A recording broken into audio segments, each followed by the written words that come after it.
Operatyvu, sklandu ir patikima. Biotornado. Mitsubishi Electric oras vanduo šilumos siurbliai su 5 metų garantija.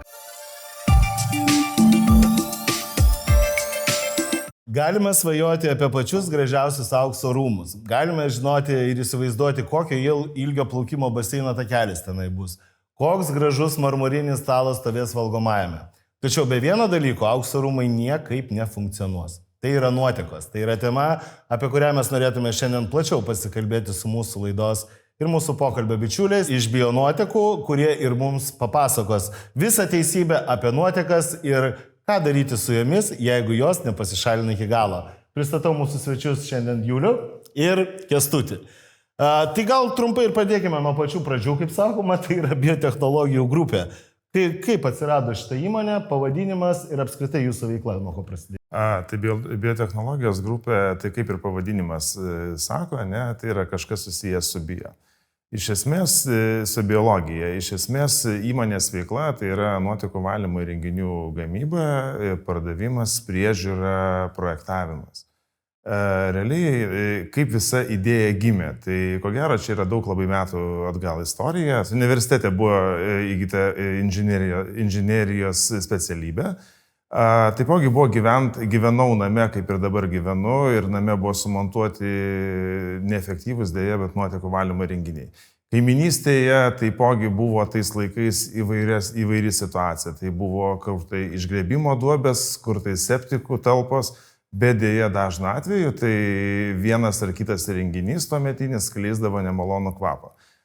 Kadangi buvo darbuojamas su inžineriniais tinklais, tai ir tiesiog kilo mintis, kaip pagerinti nuotekų valymą, kaip sukurti geresnius, modernius, efektyvesnius nuotekų valymo įrenginius. Tai va, trumpai va tokia istorija, kaip kilo ta idėja.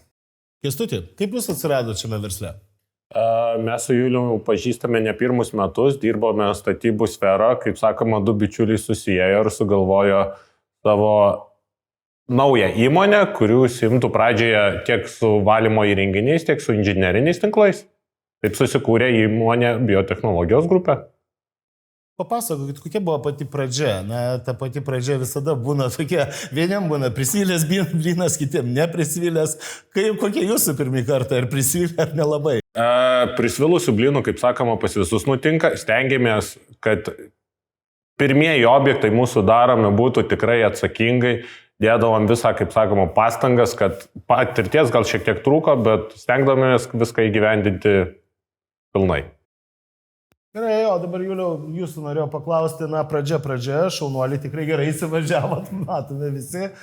Kokie yra apskritai, jeigu dar truputėlį paplėtojant šitą temą, kokie įvykiai, nežinau, gerąją ar blogąją prasme, apskritai per jūsų karjerą yra labiausiai nustebinę, gal kažkokie gatvė išplovėt, gal kur nors namo kampas įkrito su visais pamatais. Kas įsiminė iš tų įvykių, galbūt, ko gero, ką jums jau teko taisyti?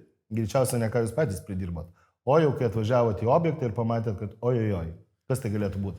Taip, tai iš tiesų esame matę labai daug įvairiausių objektų ir esame matę, kur tikrai žmonės džiaugiasi nuotekų valymo renginiais ir kur labai blogais žodžiais jas mini. Nes priežastis yra ta, kad esmė yra tai, kad klientas pirkdamas nuotekų valymo įrenginį, jisai neįvertina to, kad tą produktą turės naudoti, eksploatuoti ne vienus metus. Ne? Tai greičiausiai 10 mečius turėtų įranga bent jau būti eksploatuojama. Ir sumontuojama būna pakankamai sąlyginai tuo metu kaip ir pigi įdomi įranga, bet problema yra ta, kad ta įranga yra neefektyvi. Tai reiškia, kad skleidžia nemalonius kvapus, nuotekų neišvalo iki tokio lygmens kaip reikia, ar panašiai, arba užteršia infiltracinius šulinius, ko pasekoje, vėlgi ir kyla rūpesčiai. Tai tam, kad tos rūpesčius pašalinti, reikia tiesiog pakeisti nuotekų valymo įrenginį. Ir kas būna tikrai labai gaila gadinti kliento arba perkasinėti kliento kiemą, nes tai būna, kaip bebūtų, dažnu atveju į po žemę sumontuotas pigus produktas, neefektyvus produktas, bet viršuje tai būna gražiausi gėlynai, želdynai padaryti ar laistymo sistemos padarytas.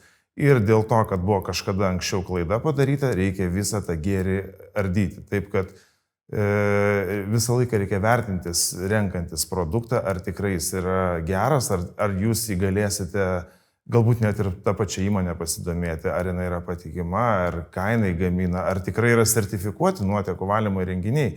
Nes šiai dienai yra ir tokių įmonių, tokių gamintojų, kurie atveža į Lietuvą produktą, parduoda, bet dėja tai būna nesertifikuoti ar panašiai įrenginiai, arba tiesiog neefektyvūs.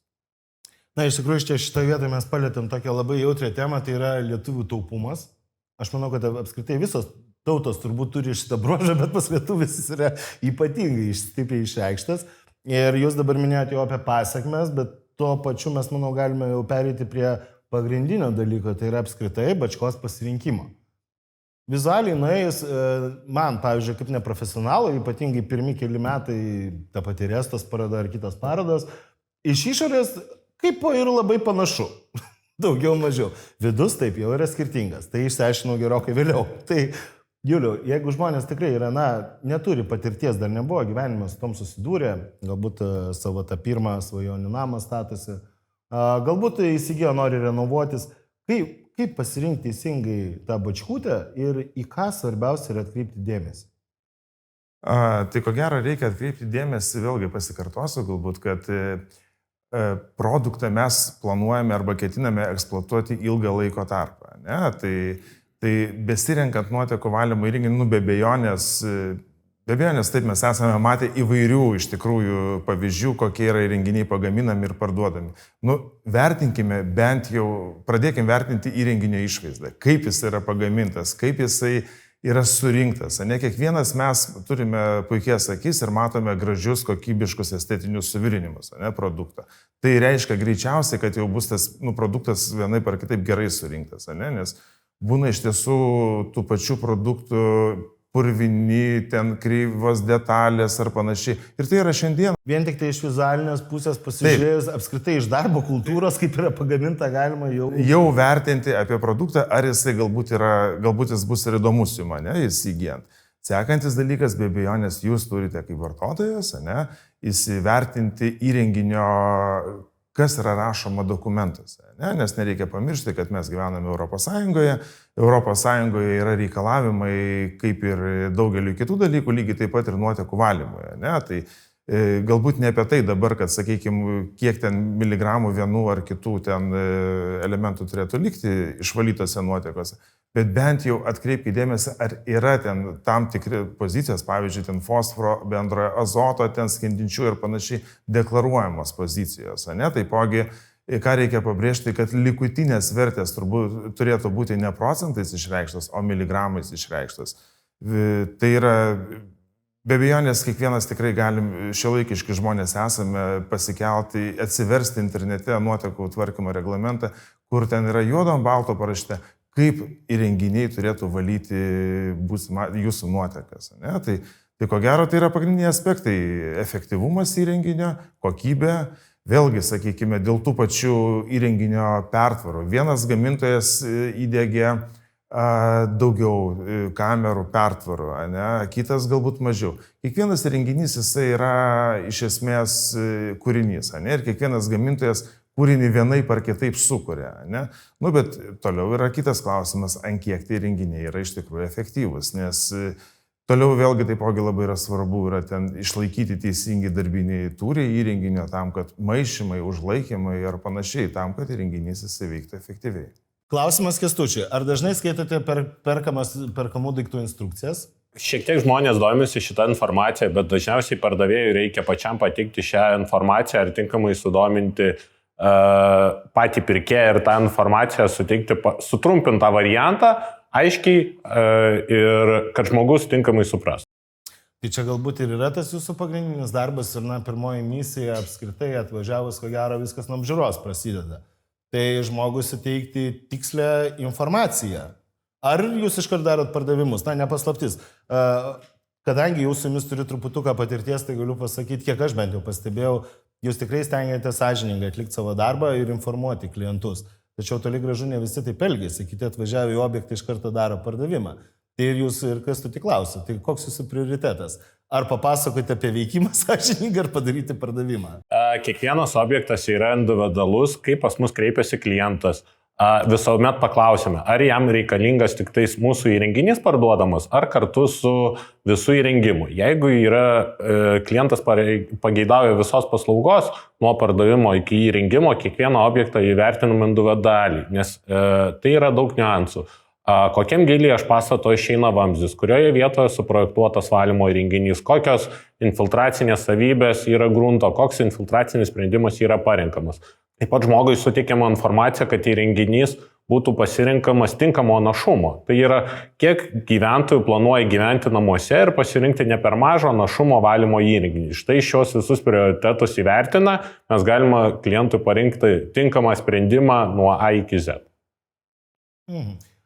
Visa paslauga iš vienų rankų. Tai yra optimalus sprendimas, ar tai yra permokėjimas, nes gal aš duobę galiu ir pats išsikasti? Be abejonės taip, jūs galite duobę ir pats įsikasti ir įrenginį susimontuoti. Tai jau šiuo atveju taip reikėtų instrukciją bent jau pasiskaityti. Nes turime iš tiesų ir netgi tokių atvejų, kai aš visą laiką sveikinu, kai klientas išdrįsta įsigyti įrenginį, kai klientas užsakovas išdrįsta susimontuoti įrenginį. Ir dažnu atveju iš tikrųjų tai būna kaip ir visai neblogi variantai, puikiai gaunasi. Ne? Bet netgi būna, esam turėję tokį atvejį, kad taip, tai yra ne kliento samdyta ten viena įmonė, sumaišė, kadangi jie galbūt neturėjo tuo metu praktikos su nuotekų valymo įrenginys ir buvo sumaišyti tiesiog vamzdžiai, įtekėjimas su ištekėjimu ir viskas vyko aukštinkojama. Ne? Deja, tokiu atveju, nors ir bet kokį mes įrenginį stebuklingą pastatysim, bet turbūt, kad saulė į priešingą pusę nesisuks. Ir kuo visą tai baigėsi? Ir visa ta istorija baigėsi tuo, kad tiesiog reikėjo permontuoti įrenginį ir po šiai dienai sumontuoti taip, kaip pagal instrukcijas. Ir po šiai dienai klientas produktų naudojas be rūpesčių. Ko, Juliau, jūs pats jokių būdų nedarytumėte, planuodamas, instaliuoti pas save nuodėmes? Geras klausimas. Neblogas.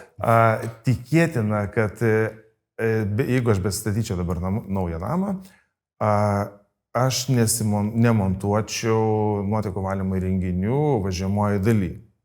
Dėl ko? Dėl to, kad tai yra, be abejonės, jeigu nėra galimybės, tai viskas yra tvarkoje, tai yra geras, puikus variantas. Bet tai yra brangesnis variantas.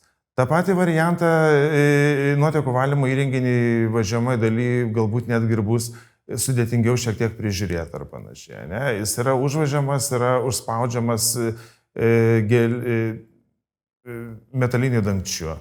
Jį vadinasi ir tuo pačiu patikrinti yra sudėtingiau klientui, vartotojui, ar jis tikrai gerai dirba. Tai yra tiesiog keletą priežasčių, dėl ko aš galbūt nemontuočiau įrenginio važiuojamoje daly. Bet čia, kaip ir minėjau, čia viskas yra pagal galimybės, jeigu tiesiog nėra vietos ar panašiai, tai yra viskas tvarkoje. Tai tikrai galima montuoti ir važiuojamoje daly. Čia prie stalo neturim jūsų trečio kolegos, be kurio jūsų įmonė yra tikrai neįsivaizduojama, tai yra jūsų kolegos pono Rolando. Jisai pasakytų jums šitoje vietoje, manau, dar vieną dalyką, kad manau, kad Rolandas jau tikrai nesimontuotų įrenginio nepadaręs grunto tyrimų. Čia galbūt irgi yra toksai vienas iš tų niuansų. Ir ką daryti, Juliau? Žmogus, perka sklypą akimis, kaip sakoma, vieta ir dar kartą vieta puikiai, sklypas gražus, kaina įkandama, nusiperka, o ten molis. Kas tada? Tiesa, tai čia dar vienas yra iš klausimų. Puikus klausimas. Kaip nuotekų valymo įrenginys, jisai turi jums tarnauti daugelį metų arba, kitaip tariant, ilgaamžiškas, lygiai taip pat turi tarnauti ir infiltraciniai šuliniai, tuneliai ar panašiai. Tai kiekvienu atveju, iš tikrųjų, nors ir klientas, sakykime, galbūt nežino, kas iš tiesų per gruntas yra po jo kojom, bet tai vėlgi mes atvykstame. Tai yra profesionaliai vertinama situacija ir klientui parenkamas sprendimas, būtent toksai, kuris tarnaus ilgą laiko tarpą. Ok. Klausimas tada dar sekantis būtų. Dabar mes kalbam apie nuotekas. Bet jeigu taip pasivažinėjęs per Lietuvą, kiek dar daug tų stebuklingų būdelių su širdutėmis, man labai patinka ta širdutė, kaip akcentukas stovi pas mus laukuose, miestuose ir miesteliuose. Apskritai tai yra legalu dar šiai dienai, ar jau nebe? Geras širdutės, taip. Iš esmės tai tokių kaip lauko tualetų, ko gero, kad neturėtų būti, ne? Nes tai vėlgi, sakykime, tai yra teršiami gruntai, teršiami tie patys mūsų aukšti gruntiniai vandenys, kurias mes galbūt ateityje naudosime.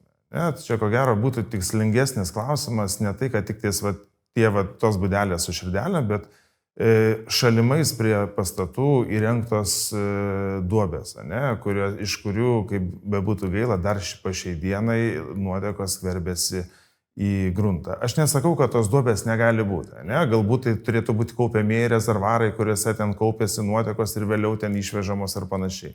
Bet nuotekos tiesiog į gruntą neturėtų eiti. Tai yra tiesioginė tarša mūsų aplinkos. Ir jeigu mes kalbam apie žalią aplinką, apie tvarę aplinką, tai ko gero turėtumėm saugoti savo teritoriją, savo gruntus, savo žemės, nes švarę aplinką, švarę teritoriją turim ateičiai palikti savo ateities kartoms.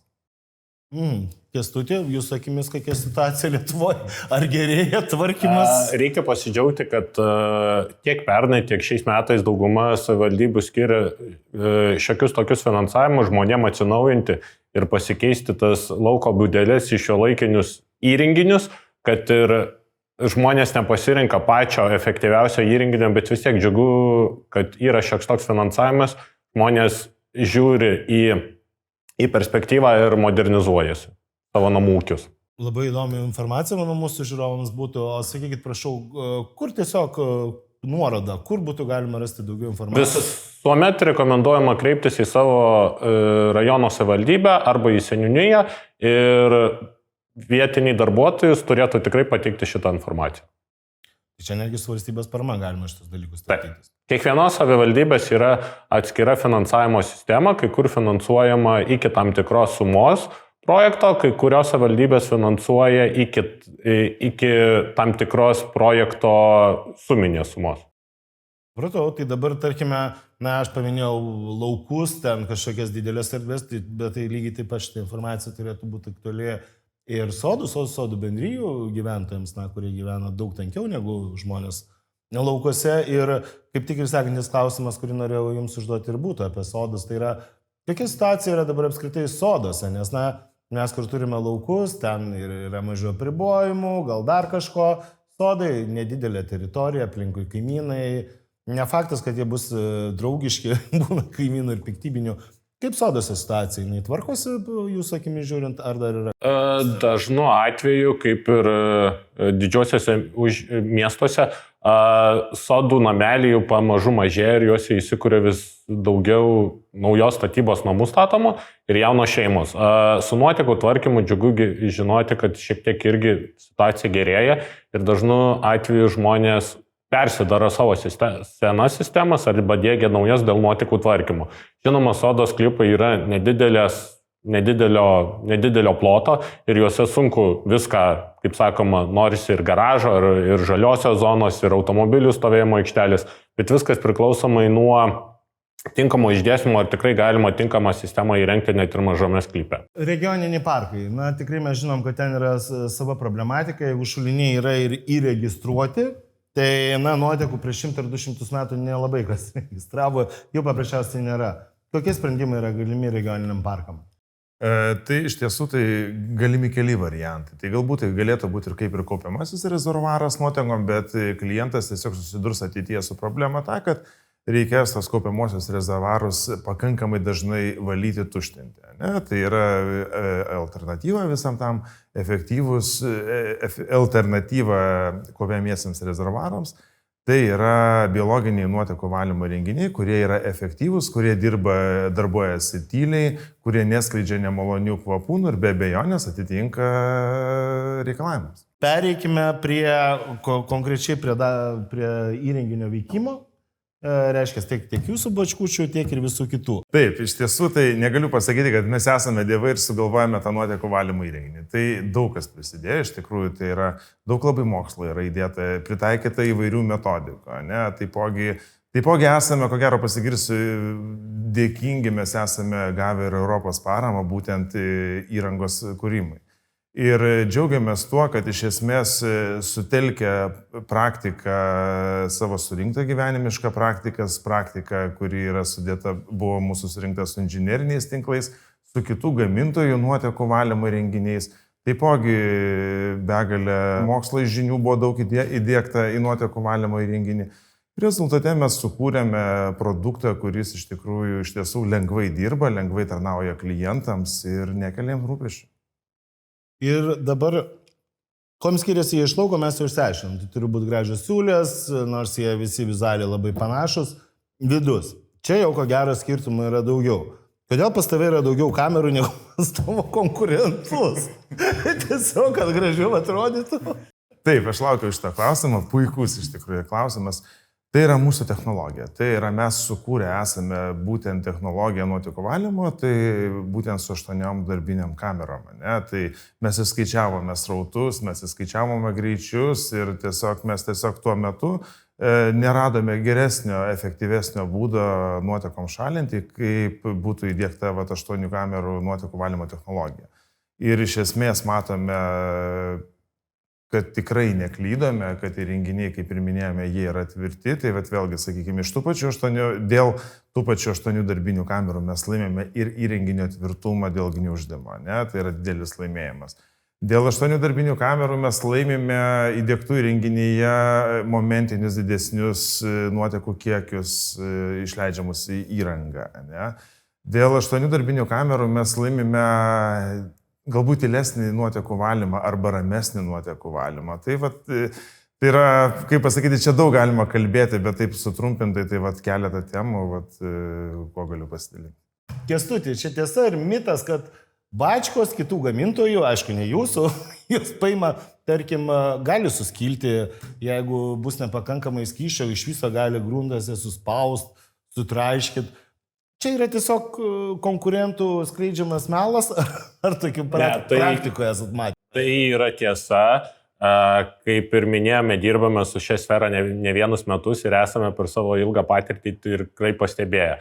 Žmonės ieškosi pigesnio varianto, tai yra iš kitų šalių atvežti nuotekų kaupimo rezervuarai, kurie pagaminta iš labai silpnos medžiagos.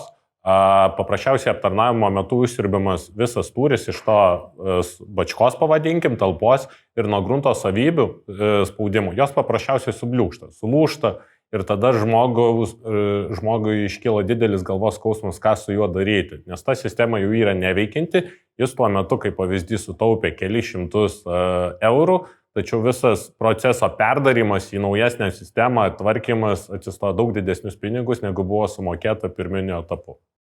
Tai čia tas nori sutaupyti 200-300 eurų, atsistoja į kelius tūkstančius eurų? Taip. Kuo metu žmonės pasistato įprastą pigesnę sistemą, kaupiamasis rezervuaras ar kaip pavyzdys septikas, kuris nuotekų neišvalo, aišku, žinoma, iki tam tikro lygio, tai yra ir gamtos teršimas. Žmonės pradeda gyventi, susitvarko gerbuvius, takelius, trinkeles ir panašiai. Ir tada visos sistemos perdavimui reikalingas ir trinkelių išrinkimas, ir gerbuvių atstatymas ir panašiai. Tai kainuoja iš tikrųjų didelius pinigus ir nervus žmonėm. Ar dabar tokie dalykai vyksta su bačkutėm? Mes kalbam apie artimą užsienio produkciją, ar ne? Nevardykim to šalies, bet ko gero čia yra užsienietiška bačkutė. Ar Lietuvoje yra tokių gamyklų apskritai ir gamintojų, kurių bačkos būtų ant techninės sandarios, kad iš tikrųjų jos gali būti sugniuždytos tiesiog aptarnavimo metu? Taip, ir Lietuvoje yra gamintojų, kurie gamina neva sertifikuotus valymo įrenginius, tačiau jie tikrai neatitinka tų keliamų reikalavimų, žinoma, daro ir dėl pataupimo, tam, kad sutaupyti ant medžiagų ir dėl to jie tampa daug pigesnis jų yra produktas ir žmonės dažnu atveju juos pasirenka. Supratau, matot, Juliau, yra sertifikatas, viskas tvarkoja, bačkutės nekokybiškos.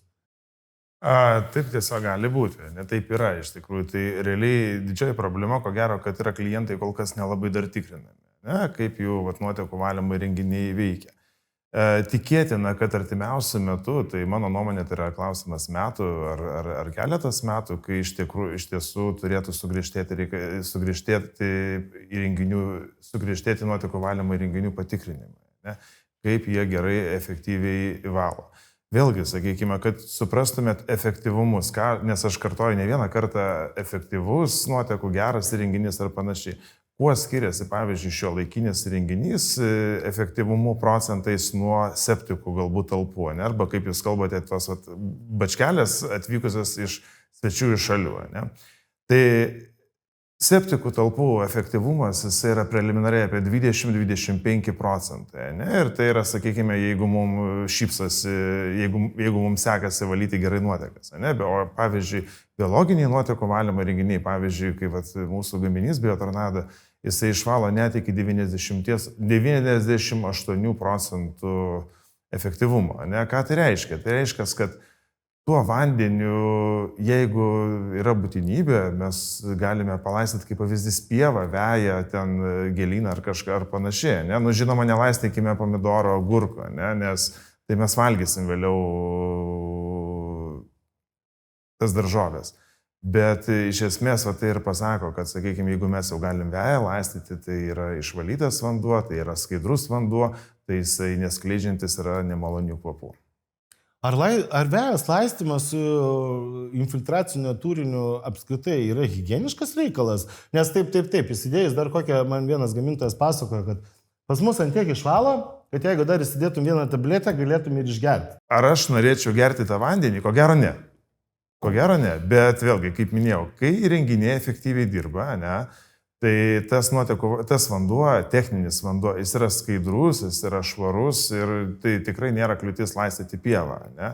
Bet vėlgi tam, kad nuotekų valymo įrenginys veiktų efektyviai, ne, tai vėlgi yra būtina priežiūra. Reikia bent jau į metus kartą atlikinėti nuotekų valymo įrenginio aptarnavimą. Ir nuotekų valymo įrenginio aptarnavimą reikia ne tik dėl to daryti, kad veiklusis dumblas neištekėtų į aplinką, į mūsų ten kaupiamą į ten ar infiltracinį šulinį ar tunelius, ne? Bet ir dėl to,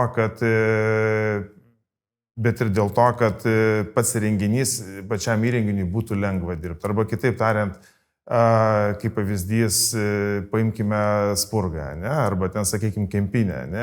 Kempinė gali sugerti vandens, sakykime, tam tikrą kiekį. Ne?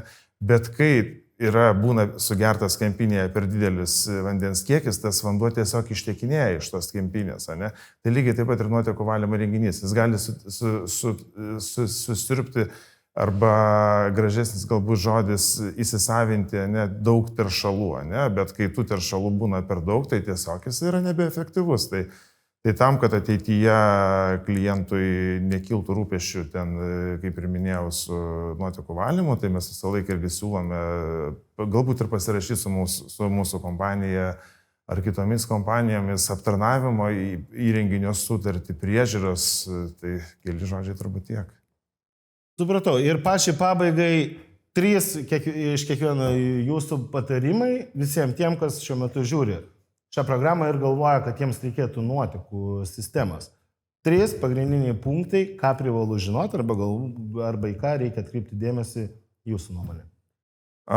Be abejonės, tai ko gero įrenginio kokybė, įrenginio surinkimo kokybė, įrenginio efektyvumas. Ko gero vertinkit vėlgi tai, kad žemė pas mus brangi, taupykime ją. Išsirinkim nuotekų valymo įrenginį su nedideliu dangčiu. Nemontuokit įrenginių su dangčiais, kurių yra skersmenis apie 1,5 ar netgi daugiau metro. Ne? Gaila žemės iš tikrųjų. O iš esmės tai palinkėsiu, ko gero, to, kad nuotekų valymo įrenginys jums tarnautų, o ne kad nuotekų valymo įrenginių jūs tarnautumėte. Puiku, Kęstuti, ir pabaigai jūsų.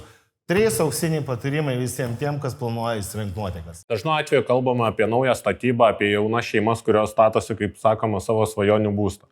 Tai va šitame nuotekų įsirinkimo procese svarbu išsirinkti tinkamą gamintoją, kuris teiktų efektyvus nuotekų valymo įrenginius. Tai yra tinkamas pasirinkimas įgyvendinimas dėl infiltracinių savybių, kad ateityje nebūtų kiltų problemos, ir nuolatinė įrenginių priežiūra, pasirinkti tinkamą įmonę, kuri galėtų visą gyvenimą jums prižiūrėti tinkamai nuotekų valymo įrenginius ir jums nekiltų galvos skausmo.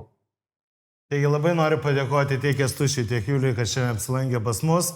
Pasikalbėjome apie nuotekas, tikiuosi, kad tai buvo jums naudinga ir tikrai turėsite daugiau informacijos negu prieš šią laidą. Ačiū uždėmesi ir iki pasimatymo. Operatyvu, sklandu ir patikima. Biotornado. Mitsubishi Electric oras vanduo šilumos siurbliai su 5 metų garantija.